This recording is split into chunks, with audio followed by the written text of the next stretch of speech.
হযরতে সুলাইমান আলাইহিস সালাম এই সংবাদ শোনার পর আল্লাহ সুবহানাহু ওয়া তাআলার কাছে দরখাস্ত করে, আল্লাহ বাইতুল মুকাদ্দাসের নির্মাণ কাজ সমাপ্ত করার আগ পর্যন্ত আমার হায়াতটাকে একটু বাড়ায়া দেন। আল্লাহ সুবহানাহু ওয়া তাআলা হযরতে সুলাইমান আলাইহিস সালামের দরখাস্ত কবুল করে নাই। তখন হযরতে সুলাইমান আলাইহিস সালাম আল্লাহ সুবহানাহু ওয়া তাআলার কাছে দরখাস্ত করে, আল্লাহ তাহলে আমার রূহটাকে আপনি এমন ভাবে কবজ করে নেন যাতে করে অবাধ্য জিন জাতিরা না জানতে পারে, কারণ তারা যদি জানতে পারে তাহলে তো বাইতুল মুকাদ্দাসের নির্মাণ কাজ আর তারা করবে না। এই আবদার যখন হযরতে সুলাইমান আলাইহিস সালাম আল্লাহ তাআলার কাছে রাখলেন, আল্লাহ সুবহানাহু ওয়া তাআলা হযরতে সুলাইমান আলাইহিস সালামের এই আবদারটাকে কবুল করে নিলেন। বলুন না সুবহানাল্লাহ, আরো জোরে বলেন সুবহানাল্লাহ। হযরতে সুলাইমান আলাইহিস সালামের এই আবদার আল্লাহ সুবহানাহু ওয়া তাআলা কবুল করে নিলেন। এই কারণে মৃত্যুর আগ মুহূর্তে হযরতে সুলাইমান আলাইহিস সালাম বাইতুল মুকাদ্দাসের মিহরাবের ভিতরের মধ্যে গিয়ে একটা লাঠির মধ্যে ভর করে ইবাদতের ভঙ্গিমায় উনি দাঁড়িয়ে গেলেন। এমন অবস্থায় মালাকুল মউত ফেরেশতা আজরাইল আলাইহিস সালাম হযরতে সুলাইমান আলাইহিস সালামের জানটাকে কবজ করে নিলেন। জিন জাতি যারা আছে তারা জানতে পারে নাই হযরতে সুলাইমান আলাইহিস সালাম দুনিয়া থেকে বিদায় নিয়ে গেছে। এই কারণে জিন জাতিরা রাত্রেও বাইতুল মুকাদ্দাসের নির্মাণ কাজ করে, দিনের বেলাও বাইতুল মুকাদ্দাসের নির্মাণ কাজ করে। এরকম নির্মাণ কাজ করতে করতে যখন 1 বছর অতিবাহিত হয়ে গেল, তখন নির্মাণ কাজ সমাপ্ত হয়ে গেল। এদিকে হযরতে সুলাইমান আলাইহিস সালাম যেই লাঠির মধ্যে বর করে দাঁড়িয়েছিলেন, আল্লাহ সুবহানাহু ওয়া তাআলা ওই লাঠির মধ্যে একটা উই পোকা ঢুকিয়ে দিয়েছিলেন। ওই উই পোকা আস্তে আস্তে করে ওই লাঠিটাকে খেয়ে ফেলেছিলেন। 1 বছর যখন পূর্ণ হইল, হযরতে সুলাইমান আলাইহিস সালাম মাটির মধ্যে পড়ে গেলেন। বলুন না সুবহানাল্লাহ। জিন জাতিরা তখন জানতে পারলো হযরতে সুলাইমান আলাইহিস সালাম আর দুনিয়ার মধ্যে নাই। তারা এসে দেখলো লাঠির মধ্যে যে বর করে দাঁড়িয়েছিল ওই লাঠিটাকে তো উই পোকা খেয়ে ফেলেছে। তারা চিন্তার মধ্যে পড়ে গেল, একটা উই পোকা তো একদিনে ওই লাঠি খাইতে পারে না। তারা চিন্তা ফিকির করে গবেষণা করতে লাগলো, এই লাঠিটাকে উই পোকা কতদিনে খাইতে পারে। এই কারণে তারা একদিনে দেখলো কি পরিমাণ খাইতে পারে। তারা হিসাব করে দেখতে পারলো ওই লাঠিটাকে ওই পোকা 1 বছরে খেয়েছে। বলুন না সুবহানাল্লাহ। মুসলমান দুনিয়া থেকে সবাইকে বিদায় নিতে হবে, কেউ আমরা থাকতে পারবো না। মুমিন মুসলমান ভালো করে শুনে রাখেন, নাফরমান যারা তাদেরও মৃত্যু হয়, মুমিন মুসলমান যারা তাদেরও মৃত্যু হয়। সবার মৃত্যু কিন্তু সমান হয় নাই। নাফরমান যখন দুনিয়া থেকে বিদায় নেয়, তার মৃত্যুর সময় কালো চেহারা বিশিষ্ট একজন ফেরেশতা তার দৃষ্টির শেষ প্রান্তে এসে বসে যায়। তার হাতের মধ্যে তাকে খসখসে কাপড়, এমন বিশ্রী চেহারা, তার দৃষ্টির শেষ প্রান্তের মধ্যে সে এসে বসে যায়। এদিকে মালাকুল মউত ফেরেশতা আজরাইল আলাইহিস সালাম তার শিয়রের কাছে চলে এসে তাকে বলতে থাকে, হে ও পবিত্র আত্মা, আল্লাহ তাআলার গজবের দিকে আল্লাহ তাআলার অসন্তুষ্টির দিকে তুমি বের হয়ে আসো। এরকম যখন বলতে থাকে তখন তার রূহটা তার সারা দেহের মধ্যে ঘোরাঘুরি করতে থাকে। এমন অবস্থায় মালাকুল মউত ফেরেশতা আজরাইল আলাইহি ওয়াসাল্লাম তার চেহারার মধ্যে থাপ্পড় মারতে থাকে, তার পিঠের মধ্যে থাপ্পড় মারতে থাকে। তার রূহটা এমন কষ্টের সাথে বাইরে হয়। একটা জীবিত বকরি থেকে যদি তার পশম উঠানো হয়, ওই বকরি যেরকম ভাবে কষ্ট পায়, ওই নাফরমান ব্যক্তিটাও তার মৃত্যুর সময় এরকম কষ্ট পায়। সম্মানিত উপস্থিতি, আমি আপনাদের সামনে কালামে পাকের 114 সূরার মধ্য থেকে সূরা আলে ইমরানের 185 নম্বর আয়াত তেলাওয়াত করেছি এবং নবী মুহাম্মদুর রাসূলুল্লাহ সাল্লাল্লাহু আলাইহি ওয়াসাল্লামের অসংখ্য অগণিত হাদিসের ভান্ডার থেকে একখানা হাদিস আপনাদের সামনে পেশ করেছি। যদি আল্লাহ সুবহানাহু ওয়া তাআলা আমাকে তৌফিক দান করেন, তেলাওয়াতকৃত আয়াতকে সামনে রেখে, পাঠকৃত হাদিসকে সামনে রেখে আপনাদের সামনে কিছু আলোচনা করব, যদি আল্লাহ আমাকে তৌফিক দান করেন। ওমা তৌফিকি ইল্লা বিল্লাহ। আমি আমার আলোচনা শুরু করার পূর্বে আপনাদের কাছে একটা প্রশ্ন রাখতে চাই। আজকে যারা এই ওয়াজ মাহফিলের মধ্যে এসেছেন, আপনারা সবাই কি সফলতা চান? আরো জোরে বলেন, সফলতা চান? আমরা যারা আছি এই জায়গার মধ্যে সফলতা চাই না, কে কে হাত উঠায় দেখান। সবাই আমরা সফলতা চাই তো? আমরা সবাই সফলতা চাই। আমরা সফলতা বলতে কি বুঝি? আমরা সফলতা বলতে বুঝি কেউ কারুনের মতো ধনী হয়ে গেল, সে হইল সফল কাম। কেউ নমরুদের মতো বাদশা হয়ে গেল, সে হইল সফল কাম। কেউ এমপি হয়ে গেল, কেউ মন্ত্রী হয়ে গেল, কেউ চেয়ারম্যান হয়ে গেল, কেউ মেম্বার হয়ে গেল, সে হইল সফল কাম।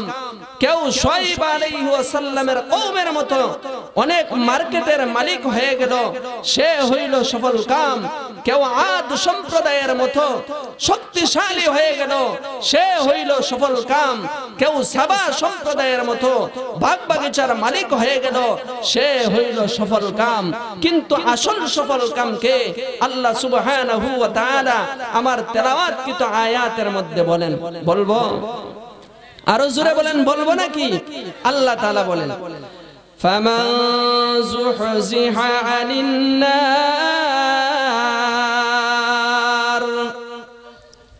ফামান যুহজিহা আনিন নার ওয়া উদখিলাল জান্নাতা ফাকাদ ফাজ।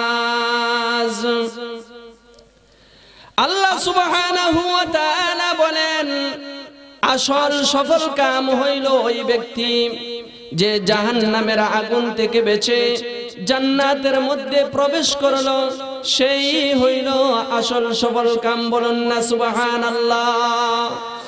ও মুসলমান, আমাদের বুঝা দরকার জান্নাতের মধ্যে কে যাইবে আর জাহান্নামের মধ্যে কে যাইবে। জান্নাতের মধ্যে তো ওই সমস্ত লোকেরাই যাইবে যারা এই দুনিয়ার মধ্যে থাকা অবস্থায় আখিরাতের ফিকিরে বান ছিল, আখিরাতের চিন্তায় চিন্তিত ছিল, নিজের ঈমান আর আমলকে বানিয়েছিল। তাদের জন্য আল্লাহ সুবহানাহু ওয়া তাআলা রেখে দিয়েছেন জান্নাত। বলুন না সুবহানাল্লাহ। এই দুনিয়ার মধ্যে থাকা অবস্থায় যারা দুনিয়ার ফিকিরে বান ছিল, দুনিয়ার চিন্তায় চিন্তিত ছিল, নিজের ঈমান আর আমলকে বানাই না, তাদের জন্য আল্লাহ রেখে দিয়েছেন জাহান্নাম। বলুন না নাউজুবিল্লাহ। আরো জোরে বলেন নাউজুবিল্লাহ।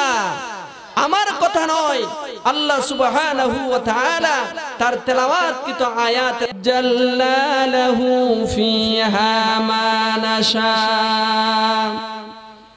ফিহা মা নাশা লিমান নুরিদু সুম্মা জাআলনা লাহু জাহান্নাম ইয়াসলাহা مذموما مدحورا ومن أراد الآخرة وسعى لها سعيها وهو مؤمن فأولئك كان سعيهم مشكورا الله سبحانه وتعالى বলেন যে ক্ষণস্থায়ী দুনিয়া চাই, আল্লাহ সুবহানাহু ওয়া তাআলা যাকে ইচ্ছা যতটুকু ইচ্ছা ততটুকু আল্লাহ দুনিয়া দান করেন। এরপরে আল্লাহ তার জন্য জাহান্নাম নির্ধারণ করেন। ওই জাহান্নামের মধ্যে সে অপদস্থ আর লাঞ্ছিত অবস্থায় প্রবেশ করে। বলুন না নাউযুবিল্লাহ। দুনিয়ার মধ্যে অনেকেই আমরা দুনিয়া চাই, চাই কি চাই না? সবাইকে আল্লাহ দুনিয়া দেয় না। যারা দুনিয়া চায় আল্লাহ যাকে ইচ্ছা যতটুকু ইচ্ছা ততটুকু দুনিয়া দেন। যেই পরিমাণ দুনিয়া চায় সেই পরিমাণও আল্লাহ কিন্তু দুনিয়া দেয় না। আল্লাহ যেই পরিমাণ ইচ্ছা করেন সেই পরিমাণ আল্লাহ দুনিয়া দেন। এরপরে তার জন্য আল্লাহ জাহান্নাম নির্ধারণ করেন। বলুন না নাউযুবিল্লাহ। আর এই দুনিয়াতে থাকা অবস্থায় যারা আখিরাতের ফিকিরে বানা হয়, যারা নিজের ঈমান আর আমলকে বানায়, তাদের জন্য আল্লাহ সুবহানাহু ওয়া তাআলা রেখে দিয়েছেন জান্নাত। বলুন না সুবহানাল্লাহ। আমার কথা নয়, আল্লাহ তাআলা বলেন ওমান আরাদাল আখিরাতা ওয়া সাআলাহা সাআয়াহা ওয়া হুয়া মুমিনুন ফাউলাইকা কানা সাআয়ুহুম মাশকুরা। আল্লাহ সুবহানাহু ওয়া তাআলা বলেন যারা এই দুনিয়ার মধ্যে ঈমান অবস্থায় আখিরাতের জন্য চেষ্টা ফিকির করবে, এই দুনিয়ার মধ্যে থাকা অবস্থায় নিজের ঈমান আর আমলকে বানাইবে, তাদের চেষ্টাকে আল্লাহ সুবহানাহু ওয়া তাআলা বৃথা দিবেন না। আল্লাহ সুবহানাহু ওয়া তাআলা তাদের চেষ্টার অবশ্যই একটা মর্যাদা দান করবেন। আল্লাহ সুবহানাহু ওয়া তাআলা কি দান করবেন? আল্লাহ তাআলা বলেন তাদেরকে আল্লাহ তাআলা জান্নাত দান করবে। বলুন না সুবহানাল্লাহ। আরো জোরে বলেন সুবহানাল্লাহ। আমরা সবাই কি জান্নাতের মধ্যে যাইতে চাই? আওয়াজ করে বলেন আমরা কি জান্নাতের মধ্যে যাইতে চাই? জান্নাতে যাইতে হইলে দুইটা জিনিস নিয়ে যাইতে হবে। কয়টা জিনিস? এক নম্বর হইল ঈমান, দুই নম্বর হইল নেক আমল। ওই দুই জিনিস নিয়ে যারা দুনিয়া থেকে বিদায় নিবে তাদের জন্য আল্লাহ জান্নাতের ওয়াদা দিয়েছেন। বলুন না সুবহানাল্লাহ। আল্লাহ তাআলা বলেন ইন্নাল্লাযীনা আমানু ওয়া আমিলুস সালিহাত وعملوا الصالحات كانت لهم جنات الفردوس نزلا خالدين فيها لا يبغون عنها حولا। الله سبحانه وتعالى বলেন নিশ্চয়ই যারা ঈমান আনয়ন করে এবং নেক আমল করে তাদের অভ্যর্থনার জন্য আল্লাহ সুবহানাহু ওয়া তাআলা জান্নাতুল ফেরদাউস নির্ধারণ করে রেখেছেন। বলুন না সুবহানাল্লাহ। ও মুসলমান, মুসলমান আমরা যারা এই দুনিয়ার মধ্যে আছি কিছুদিন পরে এই দুনিয়া থেকে চলে যাইব। কেউ 40 বছর পরে দুনিয়া থেকে চলে যায়, কেউ 50 বছর পরে দুনিয়া থেকে চলে যায়, কেউ 60 বছর পরে দুনিয়া থেকে চলে যায়, কেউ 70 বছর পরে দুনিয়া থেকে চলে যায়, কেউ 100 বছর পরে এই দুনিয়া থেকে চলে যায়। কারণ এই দুনিয়াটা হইল রে মুসলমান ক্ষণস্থায়ী, কিন্তু আখিরাত হইল চিরস্থায়ী। যেই সমস্ত মুমিন মুসলমান জান্নাতের মধ্যে চলে যাইবে, একদিন আর 2 দিনের জন্য নয়, 1 বছর আর 2 বছরের জন্য নয়, 5 বছর আর 10 বছরের জন্য নয়, 50 বছর আর 60 বছরের জন্য নয়, 100 বছরের জন্য নয়। আল্লাহ সুবহানাহু ওয়া তাআলা বলেন খালিদিনা ফিহা, যেই সমস্ত মুমিন মুসলমান জান্নাতের মধ্যে যাইবে তারা ওই জান্নাতের মধ্যে চিরকাল থাকবে। বলুন না সুবহানাল্লাহ। তাদেরকে জান্নাত থেকে আল্লাহ সুবহানাহু ওয়া তাআলা বাহির করবেন। দুনিয়া থেকে তো আল্লাহ আমাদেরকে বাহির করে দিবেন কিছুদিন পরে, কিন্তু জান্নাতের মধ্যে যারাই আমরা যাইব কেউ কাউকে আল্লাহ জান্নাত থেকে বাহির করবেন না। কাজে ওই জান্নাতের মধ্যে আমরা যাইতে চাই কি চাই না? আরো জোরে বলেন, চাই কি চাই না? তাহলে এই দুনিয়া থেকে 2টা জিনিস নিয়ে যাইতে হবে। কই জিনিস? আওয়াজ করে বলেন, আরো জোরে বলেন, কই জিনিস? 1 নম্বর হইল ঈমান, 2 নম্বর হইল নেক আমল। ঈমান হতে হবে শিরক মুক্ত ঈমান, আল্লাহ তাআলার সাথে কাউকে শিরিক করা যাবে না। অনেকে আল্লাহকে বিশ্বাস করে আবার আল্লাহর সাথেও শিরিক করে। ইহুদিরা আল্লাহকে বিশ্বাস করত, আল্লাহর সাথে আবার শিরিক করত। তারা বলতো হযরতে উযাইর আলাইহি ওয়াসাল্লাম আল্লাহর পুত্র। বলুন না নাউযুবিল্লাহ।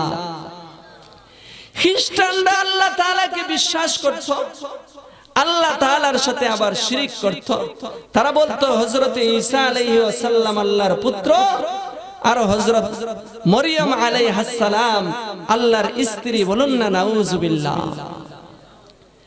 আমাদের সমাজের মধ্যে এমন কিছু মুমিন মুসলমান আছে যারা আল্লাহ তাআলাকে বিশ্বাস করে আবার আল্লাহ তাআলার সাথে অন্যকে শরীক করে। এরকম মুসলমান আছে না নাই? দেখা যায় আল্লাহর কুদরতি পায়ে গিয়ে সেজদা করে, আবার মাজারের মধ্যে গিয়ে সেজদা করে। আল্লাহর কুদরতি পায়ে সেজদা করে, আবার পীরের পায়ে গিয়ে সেজদা করে। আছে না না? অনেক মুমিন মুসলমান এরকম আছে, আল্লাহর কাছেও সন্তান চায়, মাঝে মধ্যে বাবার কাছে গিয়েও সন্তান চায়, মাজারের মধ্যে গিয়েও সন্তান চায়। যারা এরকম শিরক করবে, আচ্ছা আপনারা বলেন তো দেখি, সন্তান দেনেওয়ালা জাত কে? আরো জোরে বলেন কে? কাউকে আল্লাহ শুধু ছেলে সন্তান দান করেন, কাউকে শুধু আল্লাহ মেয়ে সন্তান দান করেন, কাউকে আল্লাহ ছেলে সন্তানও দান করেন, মেয়ে সন্তানও দান করেন, কাউকে আল্লাহ ছেলে সন্তানও দান করেন না, মেয়ে সন্তানও দান করেন না, কাউকে আল্লাহ ছেলে সন্তানও দেন, মেয়ে সন্তানও দেন। কথা ঠিক না বেঠিক? এগুলা কোনো মানুষের ক্ষমতা নয়। কাজেই সন্তান যদি চাইতে হয় কার কাছে চাইবো? আওয়াজ করে বলেন, আরো জোরে বলেন, কার কাছে? না মাজারের মধ্যে গিয়ে সন্তান চাইবো, না বাবার কাছে সন্তান চাইবো? মাজারে কি আমাকে সন্তান দিতে পারবে? বাবা কি আমাকে সন্তান দিতে পারবে? কোন মানুষ কোন সন্তান দিতে পারে না, কোন মাখলুক কোন সন্তান দিতে পারে না। সন্তান দেনেওয়ালা জাত হইল একমাত্র আল্লাহ। কাজে আমাদের যে ঈমান, ওই ঈমানকে পরিষ্কার করতে হবে। হযরত ইব্রাহিম আলাইহিস সালাম 93 বছর বয়সে আল্লাহর কাছে ছেলে চেয়েছিলেন, আল্লাহ ছেলে দিয়েছিলেন যার নাম হইল ইসমাঈল আলাইহিস সালাম। বলুন না সুবহানাল্লাহ। হযরত জাকারিয়া আলাইহিস সালাম শেষ বয়সে আল্লাহর কাছে সন্তান চেয়েছিলেন, আল্লাহ সন্তান দিছিলেন যার নাম হইল ইয়াহইয়া আলাইহিস সালাম। বলুন না সুবহানাল্লাহ। কাজে সন্তান যদি চাইতে হয় কার কাছে চাইবো? কোন সমস্যার মধ্যে যদি আমরা পড়ি, সমস্যা থেকে উদ্ধার করার জন্য কার কাছে আমরা প্রার্থনা করব? আওয়াজ করে বলেন।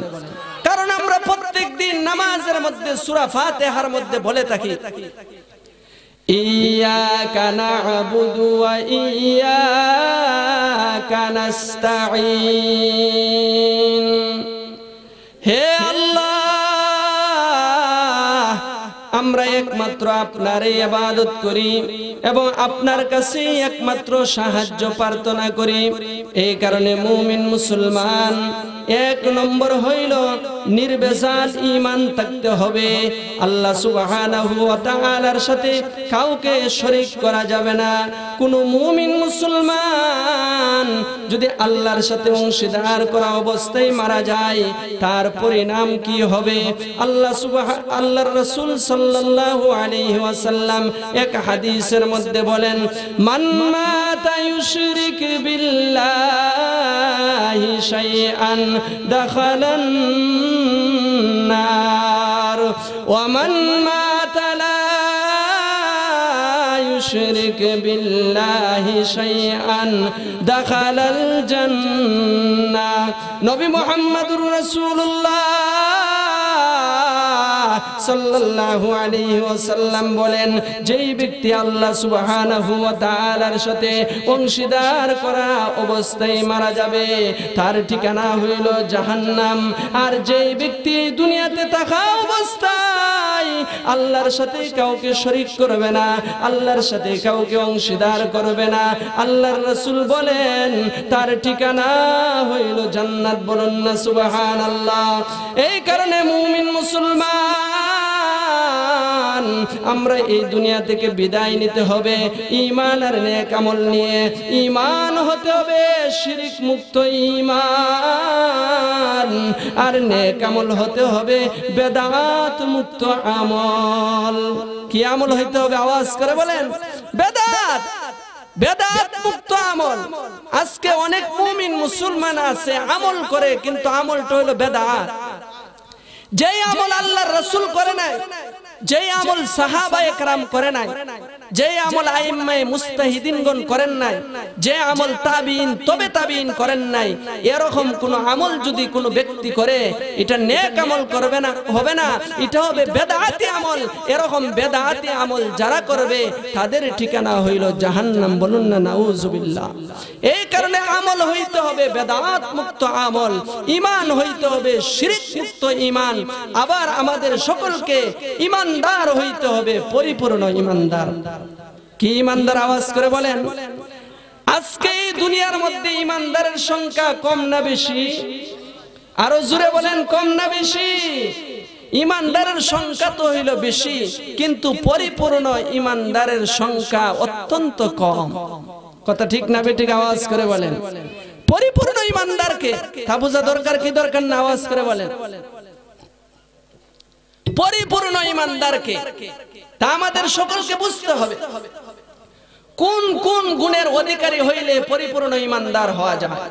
আমি সংক্ষিপ্ত আকারে আপনাদের সামনে তা বর্ণনা করব। আমার মূল আলোচনায় এখন আমি যাইতে পারি না, এই কারণে সংক্ষিপ্ত আকারে বলেই আমি আমার মূল আলোচনার দিকে চলে যাইব ইনশাআল্লাহ। পরিপূর্ণ ঈমানদার হইতে হইলে আমাদের সকলকে কিছু গুণ হাসিল করতে হবে। পরিপূর্ণ ঈমানদারের কিছু গুণ আর বৈশিষ্ট্য আল্লাহ সুবহানাহু ওয়া তাআলা সূরা আনফালে 2 থেকে নিয়ে 4 নম্বর আয়াতের মধ্যে আল্লাহ বর্ণনা করেছেন।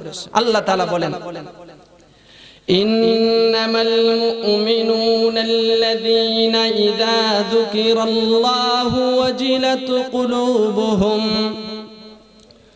ওয়া ইযা তুলিয়াত আলাইহিম আয়াতুহু যাদাতুহুম ঈমানা ওয়া আলা রাব্বিহিম ইয়াতাওয়াক্কালুন আল্লাযীনা ইউকিমুনাস সালাতা ওয়া মিম্মা রাযাকনাহুম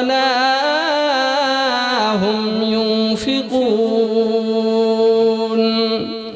আল্লাহ সুবহানাহু ওয়া তাআলা বলেন, পরিপূর্ণ ঈমানদার যারা হবে, পরিপূর্ণ ঈমানদারের সামনে যখন আল্লাহ তাআলার আযাব আর গজবের আলোচনা করা হবে, পরিপূর্ণ ঈমানদারের অন্তর আল্লাহ তাআলার ভয়ে কম্পিত হয়ে যাবে। ও মুসলমান, আজকে আল্লাহ তাআলার অনেক আযাব আর গজবের কথা আমরা শুনি, কিন্তু দেখা যায় আল্লাহ তাআলার ভয়ে আমাদের অন্তর কম্পিত হয় না। আল্লাহ তাআলার ভয় ভীতি যদি কোনো মুমিন মুসলমানের অন্তরের মধ্যে না থাকে, ওই মুমিন মুসলমান কোনদিন গুনার কাজ থেকে বাঁচতে পারবে না। গুনার কাজ থেকে বাঁচার একমাত্র উপায় হইল আল্লাহ তাআলার ভয়। আল্লাহর ভয় থাকলেই মানুষ গুনার কাজ থেকে বাঁচতে পারে। এই কারণে আল্লাহ সুবহানাহু ওয়া তাআলা কালামে পাকের এক আয়াতের মধ্যে বলেন, ইয়া আইয়ুহাল্লাযীনা আমানুত্তাকুল্লাহ ওয়া কুনু মা'আস সাদিকিন। আল্লাহ সুবহানাহু ওয়া তাআলা ঈমানদারদেরকে সম্বোধন করে বলেন, হে ঈমানদারগণ, তোমরা আল্লাহ তাআলাকে ভয় করো। আল্লাহ তাআলার ভয় ভীতি যদি মুমিন মুসলমান অন্তরের মধ্যে থাকে, তাহলে সে সুদ খাইতে পারে না, সে ঘুষ খাইতে পারে না, ব্যভিচার করতে পারে না, ধর্ষণ করতে পারে না, অন্যায়ভাবে মানুষের উপর অত্যাচার করতে পারে না। কথা ঠিক না বেঠিক? আওয়াজ করে বলেন।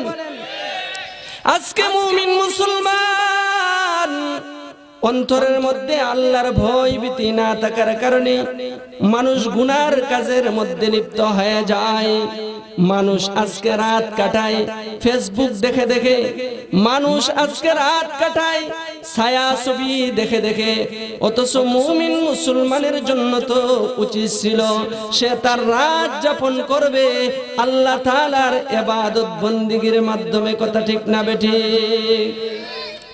এই কারণে মুসলমান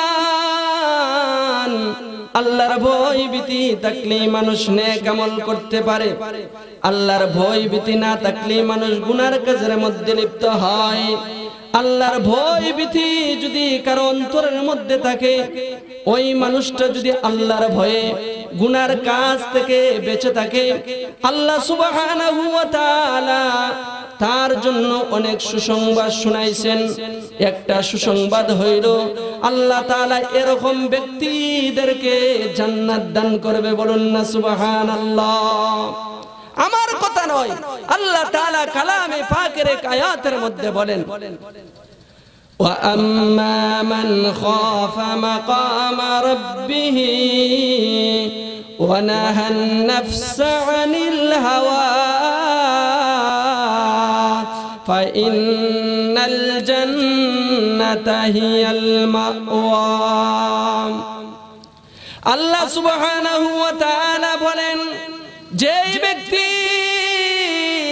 আল্লাহ তাআলার ভয়ে আল্লাহ তাআলার সামনে আমাকে দাঁড়াইতে হবে, এই ভয় ভীতি নিয়ে নিজের নফসের খায়সাত অনুযায়ী জিন্দেগিকে পরিচালনা করে না, আল্লাহ তাআলার হুকুম অনুযায়ী সে তার জিন্দেগিকে পরিচালনা করে, আল্লাহ সুবহানাহু ওয়া তাআলা তার ঠিকানা রেখেছেন জান্নাত। বলুন না সুবহানাল্লাহ। ও মুসলমান, এরকম ব্যক্তিদেরকে আল্লাহ কয়টা জান্নাত দান করবে তাও আল্লাহ কালামে পাকের মধ্যে উল্লেখ করেছে। বলবো? আরো জোরে বলেন, বলবো নাকি? আল্লাহ তাআলা বলেন, ওয়ালিমান খাফা মাকামা রাব্বিহি জান্নাতান। যারা আল্লাহ সুবহানাহু ওয়া তাআলার ভয়ে গুনার কাজ থেকে বেঁচে থাকবে, আল্লাহ সুবহানাহু ওয়া তাআলা তাদের জন্য রেখে দিয়েছেন দুইটা জান্নাত। এই কারণে মুমিন মুসলমান আমাদের অন্তরের মধ্যে আল্লাহর ভয় ভীতি থাকতে হবে। আল্লাহর ভয় ভীতি যদি অন্তরের মধ্যে থাকে, তাহলে আমরা পরিপূর্ণ ঈমানদার হইতে পারবো। আল্লাহর ভয়ভীতি অন্তরের মধ্যে নাই, তাহলে কিন্তু আমরা পরিপূর্ণ ঈমানদার হইতে পারবো না। 2 নম্বর গুণ হইল আল্লাহ তাআলা বলেন ওয়া ইযা তুলিয়াত আলাইহিম আয়াতুহু যাদাতুহুম ঈমানা। পরিপূর্ণ ঈমানদার যে হবে তার সামনে যখন কালামে পাক তেলাওয়াত করা হবে তার ঈমান শুধু বাড়তে থাকবে। বলুন না সুবহানাল্লাহ। পরিপূর্ণ ঈমানদারের 3 নম্বর গুণ হইল ওয়া আলা রাব্বিহিম ইয়াতাওয়াক্কালুন। পরিপূর্ণ ঈমানদার যে হবে সে তার চাকরির উপর ভরসা করবে না, সে তার ব্যবসার উপর ভরসা করবে না, সে তার ক্ষেতের উপর ভরসা করবে না, সে তো ভরসা করবে একমাত্র আল্লাহ তাআলার উপর। বলুন না সুবহানাল্লাহ। ওই আল্লাহর প্রতি আমাদের ভরসা আসেনি? আওয়াজ করে বলেন না। ক্ষেতের উপর ভরসা, চাকরির উপর ভরসা, ব্যবসার উপর ভরসা। কেউ যদি আল্লাহর উপর ভরসা রাখে আল্লাহই তার জন্য যথেষ্ট হয়ে যায়। বলুন না সুবহানাল্লাহ। আল্লাহ তাআলা বলেন ওয়া মাইয়াতাওয়াক্কাল আলাল্লাহ ওয়া মাইয়াতাওয়াক্কাল আলাল্লাহি ফাহুয়া হাসবুহু। যে ব্যক্তি আল্লাহ তাআলার উপর ভরসা রাখবে আল্লাহ তাআলাই তার জন্য যথেষ্ট হয়ে যায়। বলুন না সুবহানাল্লাহ। ও মুসলমান, শুধু তাই নয়, কোন মুমিন মুসলমান যদি আল্লাহ তাআলার উপর ভরসা করার মতো ভরসা করে নবী মুহাম্মদুর রাসূলুল্লাহ সাল্লাল্লাহু আলাইহি ওয়াসাল্লাম হাদিসের মধ্যে বলেন লাউ আন্নাকুম তাতাওয়াক্কালুনা আলাল্লাহি হাক্কা তাওয়াক্কুলিহি লারাযাকাকুম কামা ইয়ারযুকুত তায়রা তাগদু খিমাসাও ওয়া তারুহু বিতানা। যদি কোনো মুমিন মুসলমান আল্লাহ তাআলার উপর ভরসা করার মতো ভরসা করে তাহলে আল্লাহ তাআলা একটা পাখিকে যেরকম ভাবে রিজিক দান করেন, একটা পাখি সকাল বেলায় খালি পেটে তার বাসা থেকে বাইর হয়, সন্ধ্যা বেলা ভরা পেটে তার বাসার মধ্যে ফিরে আসে। কথা ঠিক না বেটি? এরকম ভাবে কোন মুমিন মুসলমান যদি আল্লাহর প্রতি ভরসা করার মতো ভরসা করে আল্লাহ তাকেও এরকম ভাবে রিজিক দান করবে। বলুন না সুবহানাল্লাহ। তাহলে এই গুণ আমাদের মধ্যে আছে না? পরিপূর্ণ ঈমানদার যদি হইতে হয় তাহলে এই গুণ হাসিল করতে হবে। 4 নম্বর গুণ হইল আল্লাহ তাআলা বলেন আল্লাযীনা ইউকিমুনাস সালাহ। পরিপূর্ণ ঈমানদার যে হবে সে নামাজ কায়েম করবে। ও মুসলমান, আজকে অনেক মানুষ আছে নামাজ পড়ে কিন্তু নামাজ কায়েম করে না। এখন আপনাদের প্রশ্ন জাগতে পারে হুজুর নামাজ কায়েম করা কি, নামাজ পড়া আবার কি? নামাজ কায়েম করা হইল এক জিনিস, নামাজ পড়া হইল অন্য জিনিস। ও মুসলমান, নামাজের মধ্যে আসলা তোমার খুশু আর খুজু ঠিক নাই, তোমার নামাজের আরকান আর আহকাম ঠিক নাই। রুকু হইলে সেজদা হয় না, সেজদা হইলে রুকু হয় না, রুকু সেজদা সব ঠিক আছে কিন্তু তোমার কেরাত সহি না, কেরাত সহি, আরকান আহকাম সব কিছু সহি কিন্তু নামাজের মধ্যে দাঁড়াইছো তোমার খুশু আর খুজু নাই। এরকম নামাজ যদি আদায় করে রে মুসলমান তাহলে নামাজ কায়েম করা হবে না। এরকম নামাজ পড়লে এটাকে বলা হয় নামাজ পড়া। কথা ঠিক না বেঠিক? নামাজে দাঁড়াইছেন আপনার খুশু আর খুজু ঠিক না। এখন বলতে পারেন হুজুর খুশু আর খুজু কাকে বলা হয়? বলে খুশু হইল অন্তরের স্থিরতা। আপনি দাঁড়াইছেন নামাজের মধ্যে, আল্লাহ তাআলার ধ্যান খেয়াল আপনার অন্তরের মধ্যে যাতে থাকে। নামাজে দাঁড়ানোর পরে আপনি আপনার অন্তর চলে গেল আপনার ব্যবসার দিকে, অন্তর চলে গেল আপনার ক্ষেতের দিকে, অন্তর চলে গেল মোবাইলটা ঘরের মধ্যে রেখে আসলাম না দোকানের মধ্যে রেখে আসলাম, এরকম নামাজের মধ্যে দাঁড়াইলে হয় কি হয় না? এরকম যদি আপনার ধ্যান আল্লাহর ধ্যান ছাড়া অন্য ধ্যান হয় তাহলে আপনার নামাজের মধ্যে খুশু হইল না। খুশু কাকে বলা হয়? অঙ্গ প্রত্যঙ্গের স্থিরতাকে বলা হয় খুশু। নামাজও দাঁড়াইছেন, একবার হাত নাড়াইতেছেন, একবার পা নাড়াইতেছেন, আপনার নামাজের মধ্যে খুশু ঠিক নাই, খুশুও ঠিক নাই, খুশুও ঠিক নাই। এরকম ভাবে যদি নামাজ পড়েন এটাকে বলা হয় নামাজ পড়া। এটাকে কি বলা হয়? আওয়াজ করে বলেন। যত মুসল্লি আছে বেশিরভাগ মুসল্লি এরকম হবে, নামাজে দাঁড়াইছে খুশু আর খুশু ঠিক নাই, নামাজে দাঁড়াইছে আরকান আহকাম ঠিক নাই। রুকু হইলে সিজদা হয় না, সিজদা হইলে আবার রুকু হয় না। রুকু সিজদা ঠিক আছে, কেরাত সহি করে পড়তে পারে না, আছে না নাই? পারে না, আবার চেষ্টাও করে না, কেরাত সহি না। এখন যদি বলেন নামাজ আর পড়ব না, হুজুর যে বয়ান করছে নামাজ পড়ে তো কোনো লাভ নাই, না সার নাই। আপনি পারেন না, আপনার জন্য উচিত হইল ইমাম সাহেবের কাছ থেকে আপনি শিক্ষা গ্রহণ করেন। ইমাম সাহেবের কাছে আসতে যদি লজ্জা বোধ হয়, একজন হুজুর রেখে বাড়ির মধ্যে কিছু কিছু সময় ব্যয় করে। ও মুসলমান, আজকে দোকানের মধ্যে বসে টেলিভিশন দেখার সময় আছে, আজকে চা খাওয়ার সময় আছে, বন্ধু বান্ধবদেরকে নিয়ে আপনি গপ করতে পারেন, আলাপ আলোচনা করতে পারেন, আর কোরআনের জন্য আধা ঘন্টা সময় আপনি ব্যয় করতে পারেন না। আপনি কিসের মুসলমান? এই কারণে কিছু সময় ব্যয় করেন, আপনার কেরাতকে আপনি সহি করেন, নামাজকে নামাজের মতো পড়েন। রাসূল যেভাবে সাহাবায়ে কেরামদেরকে নামাজ শিক্ষা দিয়েছেন সেভাবে নামাজ পড়ার যোগ্যতা অর্জন করেন। তাহলে পরিপূর্ণ ইমানদার হইতে হইলে 4 নম্বর গুণ হলো নামাজ কায়েম করতে হবে। আজকে থেকে নামাজ কায়েম করব তো ইনশাআল্লাহ। কে কে নামাজ কায়েম করবেন হাত উঠিয়ে দেখান তো। মাশাআল্লাহ, আল্লাহ আমাদের সবাইকে নামাজ কায়েম করার তৌফিক দান করেন, সবাই বলেন আমিন। 5 নম্বর গুণ আল্লাহ তাআলা বলেন, ও মিম্মা রাযাকনাহুম ইউনফিকুন।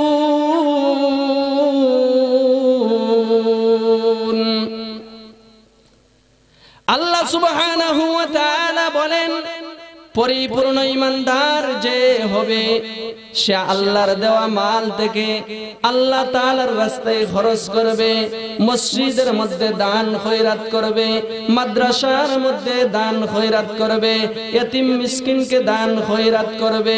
মুমিন মুসলমান যে হবে সে কোনদিন কৃপণতা করতে পারে না। এই কারণে রে মুসলমান, আমাদের সবাইকে পরিপূর্ণ ইমানদার হইতে হবে।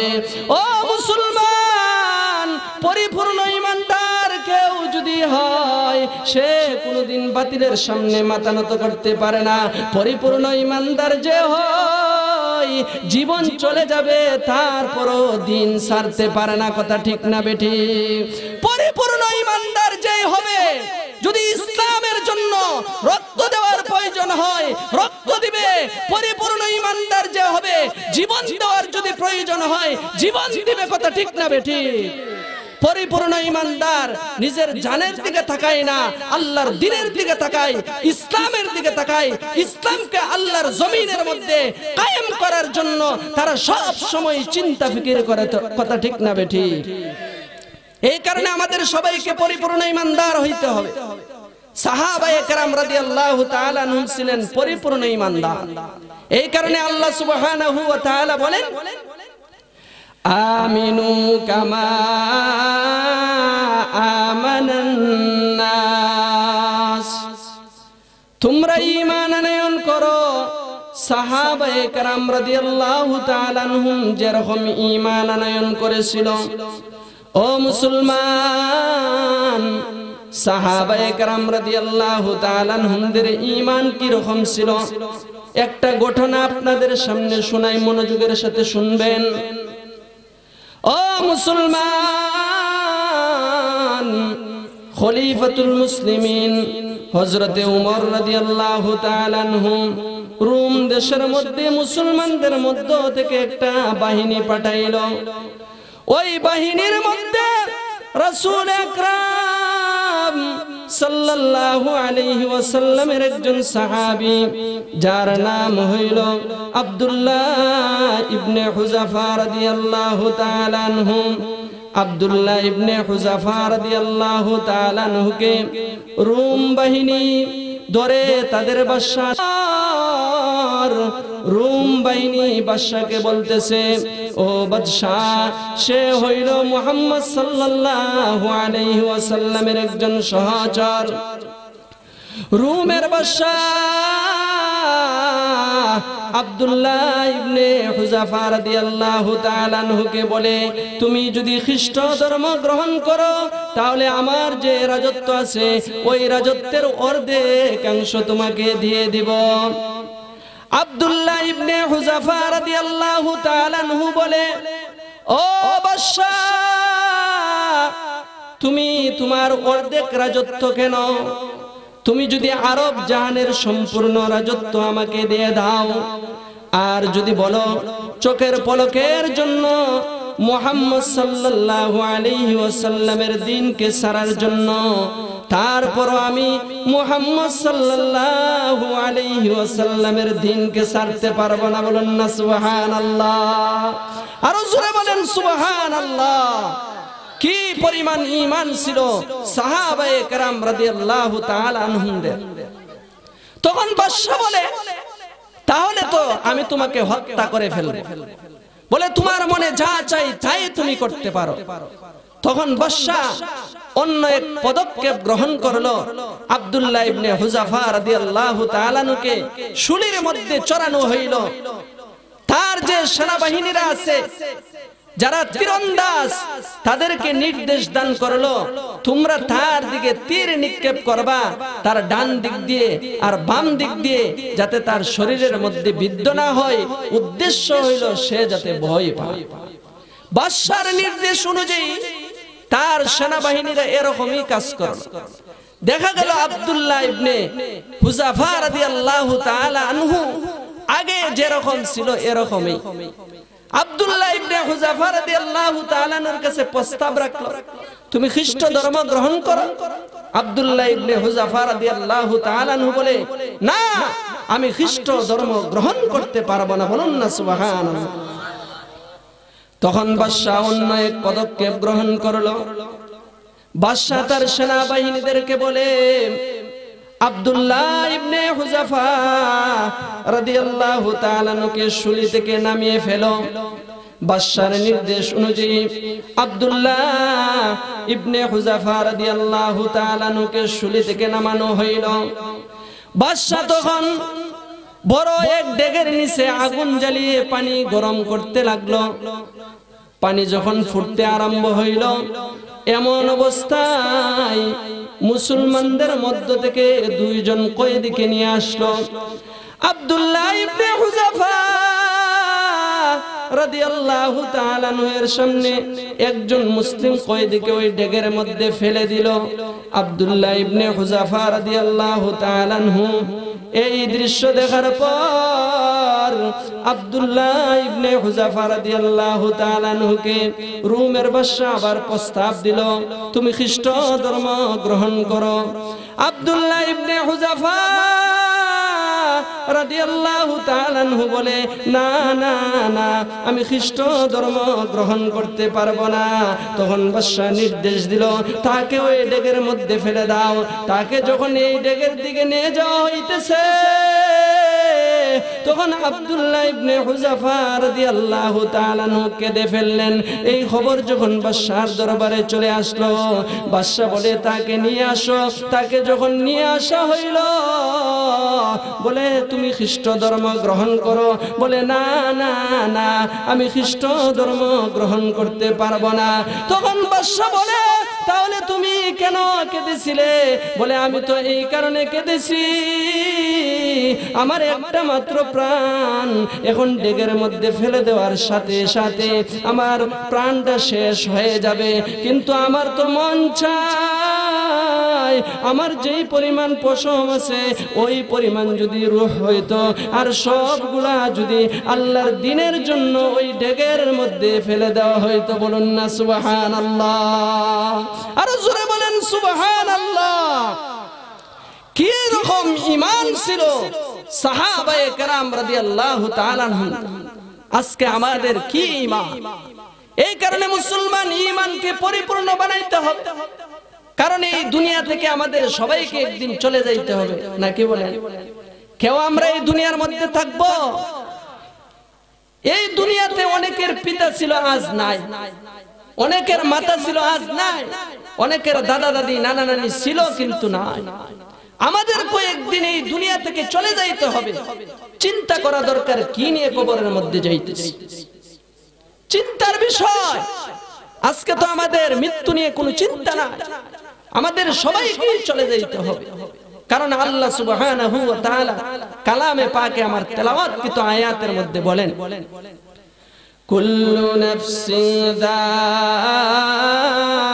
যায়িকাতুল মাউত ওয়া ইন্নামা তুওয়াফাউনা উজুরাকুম ইয়াওমাল কিয়ামাহ ফামান যুহজিহা আনিন নার ওয়া উদখিলাল জান্নাতা ফাকাদ ফাজ ওয়া মাল হায়াতুদ দুনিয়া ইল্লা মাতাউল গুরুর।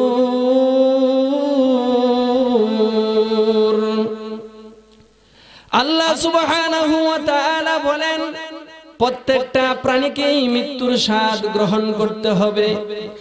ও মুসলমান, আমরা কেউ এই দুনিয়ার মধ্যে থাকতে পারবো না। থাকার জন্য যদি চেষ্টা করি তারপরও থাকতে পারবো না। যদি চাই আমার যে ঘর আছে ওই ঘরকে আমি তালাবদ্ধ করে দিব, যাতে মালাকুল মউত ফেরেশতা আজরাইল আলাইহি ওয়াসাল্লাম না আসতে পারে। মুসলমান কাম হবে না। আল্লাহ সুবহানাহু ওয়া তাআলা বলেন, আইনামা তাকুনু ইউদরিকুমুল মাউতু ওয়ালাউ কুনতুম ফি বুরুজিম মুশাইয়াদা। আল্লাহ সুবহানাহু ওয়া তাআলা বলেন, তোমরা যেথায় থাকো না কেন মৃত্যু তোমাদেরকে ধরবেই ধরবে। এমনকি যদি তোমরা সুদৃঢ় দুর্গের ভিতরে থাকো তারপরও মৃত্যু থেকে বাঁচতে পারবা না, মৃত্যুবরণ করতে হবে। কেউ মৃত্যু থেকে আমরা বাঁচতে পারবো না, কথা ঠিক না বেঠিক? এই কথার প্রতি বিশ্বাস আমাদের আসেনি। আমাদের যেরকম আছে কাফির কুফার নাস্তিক মুরতাদ বেঈমান যারা আছে তাদেরও আছে, কথা ঠিক না বেঠিক? তারা পুনরুত্থানকে বিশ্বাস করে না, মৃত্যুকে ঠিকই বিশ্বাস করে। আমরা সবাই এই দুনিয়া থেকে চলে যাইব, কোন দিন যাইব জানা আছে? আওয়াজ করে বলেন, কোন দিন যাইব জানা আছে? কিন্তু একটা নির্ধারিত সময় দিয়ে আল্লাহ আমাদের সবাইকে দুনিয়াতে পাঠাইছেন। কারো হায়াত 50 বছর, কারো হায়াত 60 বছর, 70 বছর, 100 বছর, এরপরে এই দুনিয়া থেকে চলে যাইতে হবে, কথা ঠিক না বেঠিক? আল্লাহ তাআলা বলেন, ইদা জাআ আজালুহুম লা ইস্তাখিরুনা সাআ লা يستأخرون ساعة ولا يستقدمون। আল্লাহ সুবহানাহু ওয়া তাআলা বলেন, মানুষের হায়াত নামক জিন্দেগির যখন নির্ধারিত সময়টা শেষ হয়ে যাবে, একটু আগও করা হবে না, একটু পিছও করা হবে না। ঠিক সময়ে মালাকুল মউত ফেরেশতা আজরাইল আলাইহি ওয়াসাল্লাম জানটাকে কবজ করে নিয়ে যাবে। ও মুসলমান, এই দুনিয়ার মধ্যে আল্লাহ 1,24,000 অথবা 2,24,000 পয়গম্বরকে পাঠিয়েছিলেন। সমস্ত নবী রাসূলগণ ছিলেন আল্লাহ তাআলার মাহবুব বান্দা। কোন নবী রাসূলগণ এই দুনিয়ার মধ্যে থাকতে পারে নাই, এই দুনিয়া থেকে বিদায় নিতে হয়েছে। আল্লাহ তাআলার জলিলুল কদর এক পয়গম্বর, যার নাম হইল সুলাইমান আলাইহি ওয়াসাল্লাম। সুলাইমান আলাইহিস সালামের নাম আপনারা শুনছেন? আল্লাহ তাআলা 4 জন ব্যক্তিকে সারা দুনিয়ার মধ্যে রাজত্ব দান করেছিলেন। 2 জন হইল কাফির, 2 জন হইল মুমিন মুসলমান। কাফিরদের মধ্যে 2 জন, একজন হইল বখতে নসর, আরেকজন হইল নমরুদ। মুমিন মুসলমানদের মধ্যে 2 জন, একজন হইল যুলকারনাইন, আরেকজন হইল হযরত সুলাইমান আলাইহিস সালাম। হযরতে সুলাইমান আলাইহিস ওয়াসাল্লামকে আল্লাহ এমন ক্ষমতা দিয়েছিলেন, বাতাসকে আল্লাহ সুলাইমান আলাইহিস ওয়াসাল্লামের অধীনস্থ করে দিয়েছিলেন। বলুন না সুবহানাল্লাহ। জিন জাতিকে আল্লাহ হযরতে সুলাইমান আলাইহিস ওয়াসাল্লামের অধীনস্থ করে দিয়েছিলেন। সেই সুলাইমান আলাইহিস ওয়াসাল্লামের পিতার নাম হইল দাউদ আলাইহিস ওয়াসাল্লাম। দাউদ আলাইহিস ওয়াসাল্লাম বাইতুল মুকাদ্দাসের নির্মাণ কাজ শুরু করেছিলেন, এখনো শেষ করতে পারে নাই। এমন সময় উনি দুনিয়া থেকে বিদায় নেই, এরপরে শুরু করেন হযরতে সুলাইমান আলাইহিস ওয়াসাল্লাম। উনিও শেষ করতে পারে নাই, এমন সময় খবর আসলো আপনারও হায়াত শেষ। হযরতে সুলাইমান আলাইহিস ওয়াসাল্লাম এই সংবাদ শোনার পর আল্লাহ সুবহানাহু ওয়া তাআলার কাছে দরখাস্ত করে, আল্লাহ বাইতুল মুকাদ্দাসের নির্মাণ কাজ সমাপ্ত করার আগ পর্যন্ত আমার হায়াতটাকে একটু বাড়ায়া দেন। আল্লাহ সুবহানাহু ওয়া তাআলা হযরতে সুলাইমান আলাইহিস ওয়াসাল্লামের দরখাস্ত কবুল করে নাই। তখন হযরতে সুলাইমান আলাইহিস ওয়াসাল্লাম আল্লাহ সুবহানাহু ওয়া তাআলার কাছে দরখাস্ত করে, আল্লাহ তাহলে আমার রূহটাকে আপনি এমন ভাবে কবজ করে নেন যাতে করে অবাধ্য জিন জাতিরা না জানতে পারে, কারণ তারা যদি জানতে পারে তাহলে তো বাইতুল মুকাদ্দাসের নির্মাণ কাজ আর তারা করবে না। এই আবদার যখন হযরতে সুলাইমান আলাইহিস ওয়াসাল্লাম আল্লাহ তাআলার কাছে রাখলেন, আল্লাহ সুবহানাহু ওয়া তাআলা হযরতে সুলাইমান আলাইহিস ওয়াসাল্লামের এই আবদারটাকে কবুল করে নিলেন। বলুন না সুবহানাল্লাহ, আরো জোরে বলেন সুবহানাল্লাহ। হযরতে সুলাইমান আলাইহিস ওয়াসাল্লামের এই আবদার আল্লাহ সুবহানাহু ওয়া তাআলা কবুল করে নিলেন। এই কারণে মৃত্যুর আগ মুহূর্তে হযরতে সুলাইমান আলাইহিস ওয়াসাল্লাম বাইতুল মুকাদ্দাসের মিহরাবের ভিতরের মধ্যে গিয়ে একটা লাঠির মধ্যে ভর করে ইবাদতের ভঙ্গিমায় উনি দাঁড়িয়ে গেলেন। এমন অবস্থায় মালাকুল মউত ফেরেশতা আজরাইল আলাইহিস ওয়াসাল্লাম হযরতে সুলাইমান আলাইহিস ওয়াসাল্লামের জানটাকে কবজ করে নিলেন। জিন জাতি যারা আছে তারা জানতে পারে নাই হযরতে সুলাইমান আলাইহিস ওয়াসাল্লাম দুনিয়া থেকে বিদায় নিয়ে গেছে। এই কারণে জিন জাতিরা রাত্রেও বাইতুল মুকাদ্দাসের নির্মাণ কাজ করে, দিনের বেলাও বাইতুল মুকাদ্দাসের নির্মাণ কাজ করে। এরকম নির্মাণ কাজ করতে করতে যখন 1 বছর অতিবাহিত হয়ে গেল, তখন নির্মাণ কাজ সমাপ্ত হয়ে গেল। এদিকে হযরতে সুলাইমান আলাইহিস ওয়াসাল্লাম যেই লাঠির মধ্যে বর করে দাঁড়িয়েছিলেন, আল্লাহ সুবহানাহু ওয়া তাআলা ওই লাঠির মধ্যে একটা উই পোকা ঢুকিয়ে দিয়েছিলেন। ওই উই পোকা আস্তে আস্তে করে ওই লাঠিটাকে খেয়ে ফেলেছিলেন। 1 বছর যখন পূর্ণ হইল, হযরতে সুলাইমান আলাইহিস ওয়াসাল্লাম মাটির মধ্যে পড়ে গেলেন। বলুন না সুবহানাল্লাহ। জিন জাতিরা তখন জানতে পারলো হযরতে সুলাইমান আলাইহিস সালাম আর দুনিয়ার মধ্যে নাই। তারা এসে দেখলো লাঠির মধ্যে যে ভর করে দাঁড়িয়েছিল ওই লাঠিটাকে তো ওই পোকা খেয়ে ফেলেছে। তারা চিন্তার মধ্যে পড়ে গেল, একটা ওই পোকা তো একদিনে ওই লাঠি খাইতে পারে না। তারা চিন্তা ফিকির করে গবেষণা করতে লাগলো, এই লাঠিটাকে ওই পোকা কতদিনে খাইতে পারে। এই কারণে তারা একদিনে দেখলো কি পরিমাণ খাইতে পারে। তারা হিসাব করে দেখতে পারলো ওই লাঠিটাকে ওই পোকা 1 বছর খেয়েছে। বলুন না সুবহানাল্লাহ, আরো জোরে বলেন সুবহানাল্লাহ। এদিকে জিন জাতিরা জানতে পারলো সুলাইমান আলাইহিস সালাম নাই, এদিকে বাইতুল মুকাদ্দাসের নির্মাণ কাজ সমাপ্ত হয়ে গেল। বলুন না সুবহানাল্লাহ।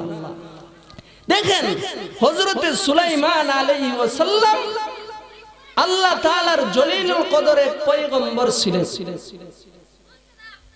বাতাস যার অধীনে চলত, জিন জাতি যার অধীনে চলত। সুলাইমান আলাইহিস সালাম একদিনে 2 মাসের রাস্তা অতিবাহিত করতে পারতেন। কয় মাসের আওয়াজ করে বলেন? সকাল থেকে নিয়ে দুপুর পর্যন্ত 1 মাসের, দুপুর থেকে নিয়ে সন্ধ্যা পর্যন্ত আরো 1 মাসের। বলুন না সুবহানাল্লাহ। এমন ক্ষমতা আল্লাহ হযরতে সুলাইমান আলাইহিস সালামকে দিয়েছিলেন। উনি আল্লাহর কাছে আবদার রাখছিলেন আল্লাহর ঘর নির্মাণ করবে। কার ঘর? আওয়াজ করে বলেন। পিছনের বাইরে কি বেজান নাকি? জোরে আওয়াজ করে বলেন কার ঘর? আল্লাহর ঘর নির্মাণ করার জন্য আল্লাহর কাছে আবেদন করেছিলেন, নিজের ঘর না। তারপর আল্লাহ কি সুযোগ দিয়েছে? হযরতে সুলাইমান আলাইহিস সালামকে সুযোগ দেয় নাই। যেই সময় হায়াত নামক জিন্দেগি শেষ হয়ে গেছে, মালাকুল মউত ফেরেশতা আজরাইল আলাইহিস সালাম জানটাকে কবজ করে নিয়েছে। এখন আমরা যদি মৃত্যুর সময় আল্লাহর কাছে সময় চাই, আল্লাহ কি আমাদেরকে সময় দিবে? আরো জোরে বলেন, দিবে নাকি? অনেক মানুষ আল্লাহর কাছে মৃত্যুর সময় চাইবে। কি বলবে আল্লাহর কাছে? আল্লাহ কালামে পাকের মধ্যে বর্ণনা করছেন, বলবো নাকি? আল্লাহ বলেন, ফায়াকুলু রাব্বি লাউলা আখারতানি ইলা আজালিন করিব ফাআসাদদাক ওয়া আকুন মিনাস সালিহিন।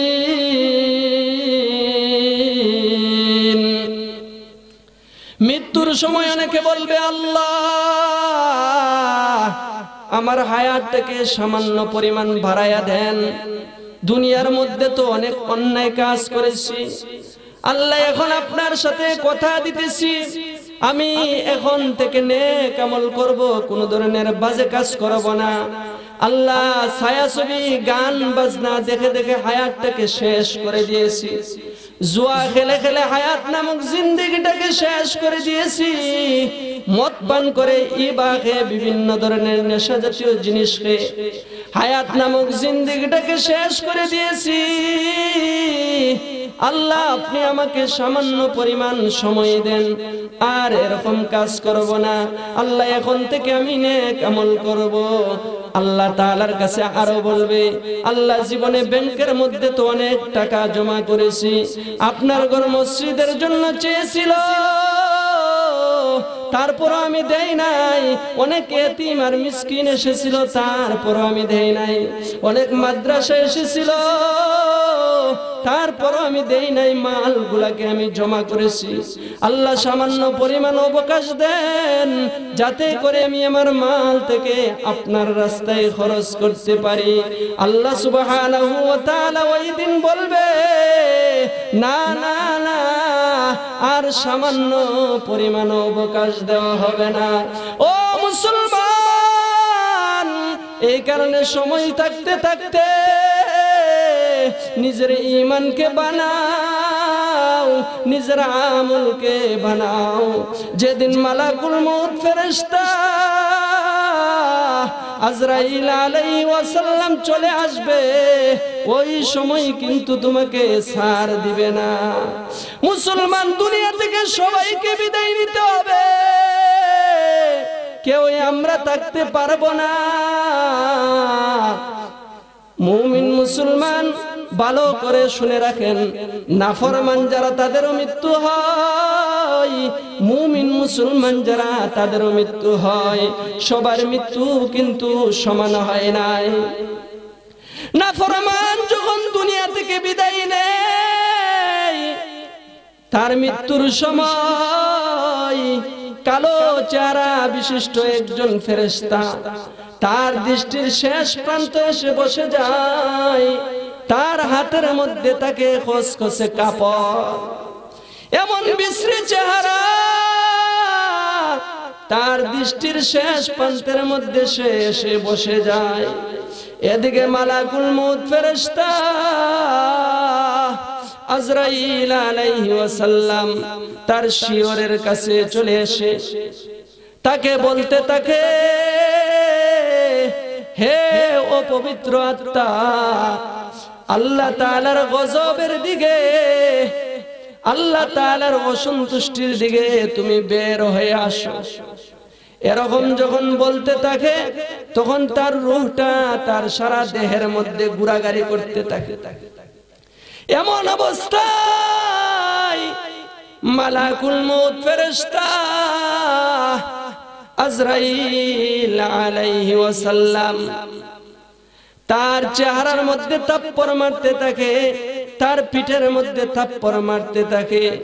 তার রূহটা এমন কষ্টের সাথে বাইর হয়, একটা জীবিত বকরি থেকে যদি তার পশম উঠানো হয়, ওই বকরি যেরকম ভাবে কষ্ট পায়, ওই নাফরমান ব্যক্তিটাও তার মৃত্যুর সময় এরকম কষ্ট পায়। বলুন না নাউজুবিল্লাহ, আরো জোরে বলেন নাউজুবিল্লাহ। একটা সাহাবী বান্নি আমার বহুত আগে সাহাবী ছিলেন। আচ্ছা যাই হোক, নাফরমানের মৃত্যু হবে একরকম, মুমিন মুসলমানের মৃত্যু হবে অন্যরকম। মুমিন মুসলমানের মৃত্যুর সময়ও ফেরেশতা অবতীর্ণ হয়, কিন্তু তাদের চেহারাগুলা থাকে উজ্জ্বল, আলোক উজ্জ্বল থাকে, সূর্যের নেই তাদের চেহারাগুলা ঝলমল করতে থাকে। বলুন না সুবহানাল্লাহ। মুমিন মুসলমানের যখন মৃত্যু হয়, তাদের মৃত্যুর সময় আল্লাহ জমিনের মধ্যে অসংখ্য অগণিত ফেরেশতা অবতীর্ণ করে। বলুন না সুবহানাল্লাহ। তারা এসে মুমিন মুসলমান যার মৃত্যু হবে তার দৃষ্টির শেষ প্রান্তে এসে বসে যায়, আর তারা বলতে থাকে, লা তাখাফু ওয়া লা তাহজানু ওয়া আবশিরু বিল জান্নাহ। ফেরেশতারা বলতে থাকে, তোমাদের কোনো ভয় নাই, তোমাদের কোনো চিন্তা নাই। ওয়া আবশিরু বিল জান্নাহ, তোমরা জান্নাতের সুসংবাদ গ্রহণ করতে থাকো। বলুন না সুবহানাল্লাহ, আরো জোরে বলেন সুবহানাল্লাহ। আওয়াজ হইছে না? আরো জোরে। মশাইল তো না যে আওয়াজ দেন, আরো জোরে বলেন। বাতিলের ঘুম যাতে ভেঙে যায়, আরো জোরে বলেন সুবহানাল্লাহ। বলেন আল্লাহু আকবার, আরো জোরে। এখন গিয়ে মোটামুটি হয়েছে। তাহলে মুমিন মুসলমান যারা হবে তাদের মৃত্যুর সময় ফেরেশতা তাদের দৃষ্টির শেষ প্রান্তে এসে বসে যাবে, আর তাদেরকে এই কথা বলতে থাকবে, তোমাদের কোনো ভয় নাই, কোনো চিন্তা নাই। আর কি বলবে? নাহনু আউলিয়াউকুম ফিল হায়াতিদ দুনিয়া ওয়া ফিল আখিরাহ, আমরা দুনিয়ার মধ্যে তোমাদের বন্ধু, আমরা আখিরাতের মধ্যে তোমাদের বন্ধু। বলুন না সুবহানাল্লাহ। এমন অবস্থায় মালাকুল মউত ফেরেশতা আজরাইল আলাইহি ওয়াসাল্লাম তার শিয়রের কাছে চলে আসবে, এসে বলতে থাকবে, হে পবিত্র আত্মা, আল্লাহ তাআলার ক্ষমা আর সন্তুষ্টির দিকে তুমি বের হয়ে আসো। ফেরেশতা এই কথা বলার সাথে সাথে তার রূহটা এমন সহজভাবে বাইর হইবে রে মুসলমান, পাত্র থেকে পানি বাইর হওয়া যেরকম সহজ, মুমিন মুসলমানের রূহটাকে এরকম সহজভাবে বাহির করা হবে। বলুন না সুবহানাল্লাহ, আরো জোরে বলেন সুবহানাল্লাহ। এমন সহজভাবে ঈমান আর আমল নিয়ে যদি মারা যাইতে পারে, রূহটাকে ফেরেশতা এত সহজভাবে বাহির করবে। ও মুসলমান, মৃত্যু হয়ে গেলেই শেষ নয়, মৃত্যুর পরে আরো জগৎ আছে না নাই? আরো জোরে বলেন আছে না নাই? মৃত্যুর পরের জগৎ কোনটা? সবাই তো আওয়াজ করে না, আরো জোরে বলেন মৃত্যুর পরের জগৎ কি? আরো জোরে। সবাই না লাভ করলে তো বোঝা যায় যে আপনারা ঘুমাইতেছেন। আজকে তো মুমিন মুসলমান বুঝো কার না বুঝো অনেক সময় ঠিক বলে, ঠিক না? এখন বুঝছি আমরা ঠিক বলতেছি না না বুঝা ঠিক? বুঝা না বুঝা জোরে বলেন। এই কারণে ঠিক বেঠিক সুবহানাল্লাহ আল্লাহু আকবার বুঝা বলবেন, কাজে আসবে। না বুঝা বললে তো কোনো লাভ নাই। তাহলে মৃত্যুর পরে জগৎ আছে না নাই? মৃত্যুর পরে কোন জগৎ? কবরের জগৎ। আমাদের সকলের কবর হবে কি হবে না? আরো জোরে। যারা আওয়াজ করে না বোঝা যায় তাদের কবর হবে না, কথা ঠিক না? আওয়াজ করে না তো বোঝা যায় তাদের কবরই হবে না। কবর হবে তো? তাহলে আমাদের মৃত্যুর পরে আরেকটা জগৎ আছে, কবরের জগৎ। ওই কবরের মধ্যে কবরটা কারোর জন্য হবে জান্নাতের বাগান, আর কারোর জন্য হবে জাহান্নামের একটা গর্ত। রাসূল আকরাম সাল্লাল্লাহু আলাইহি ওয়াসাল্লাম হাদিসের মধ্যে বলেন, ওই হাদিসটা বললে আমার আলোচনা শেষ, কারণ আমার পরেও তার বক্তা আছে নাকি? বলেন হাদিসটা বলি। রাসূল বলেন, আল কবরু রাউযাতুম মির রিয়াজিল জান্নাহ আও হুফরাতুম মিন হুফারিন নার। নবী মুহাম্মদুর রাসূলুল্লাহ সাল্লাল্লাহু আলাইহি ওয়াসাল্লাম বলেন, কবরটা কারো জন্য হইল জান্নাতের বাগান, আর কারো জন্য হইল জাহান্নামের গর্ত। ও মুসলমান, আমাদের সকলের বোঝা দরকার কার জন্য কবরটা হবে জান্নাতের বাগান, আর কার জন্য হইবে জাহান্নামের গর্ত। আল্লাহর রাসূল সাল্লাল্লাহু আলাইহি ওয়াসাল্লাম হাদিসের মধ্যে বর্ণনা করেছেন, মৃত্যুর পরে দুইজন ফেরেশতা কবরের মধ্যে আসবেন। একজনের নাম হইল মুনকার, আরেকজনের নাম হইল নাকির। মুনকার নাকির দুইজন ফেরেশতা এসে তিনটা প্রশ্ন করবে, মার রাব্বুকা ওমা দীনুকা ওমান হাযার রাজুলুল্লাযী বুইসা ফীকুম। তোমার রব কে, তোমার ধর্ম কি, ওই ব্যক্তিকে, তাকে কি তোমরা চিনো যাকে তোমাদের কাছে প্রেরণ করা হয়েছিল? ওই তিন প্রশ্নের জবাব যেই ব্যক্তি দিয়ে দিতে পারবে, আসমান থেকে ঘোষণা আসবে, ওই বান্দার কবরের মধ্যে জান্নাতের বিছানা বিছায়া দাও, ওই ব্যক্তিকে জান্নাতের পোশাক পরিয়ে দাও, তার কবরের সংযুক্ত জান্নাতের সাথে করিয়া দাও। ওই জান্নাতের মধ্যে তারা আরাম আয়েশের সাথে জীবন যাপন করতে থাকবে। ও মুসলমান, যাদেরকে এই তিন প্রশ্ন করা হবে, যারা প্রশ্নের জবাব দিতে পারবে না, আসমান থেকে ঘোষণা আসবে, ওই ব্যক্তির কবরের মধ্যে জাহান্নামের বিছানা বিছায়া দাও। বলুন না নাউজুবিল্লাহ। শুধু তাই নয়, বলা হবে ওই ব্যক্তিকে জাহান্নামের পোশাক পরিধান করায়া দাও, তার কবরের সংযুক্ত জাহান্নামের সাথে করিয়ে দাও।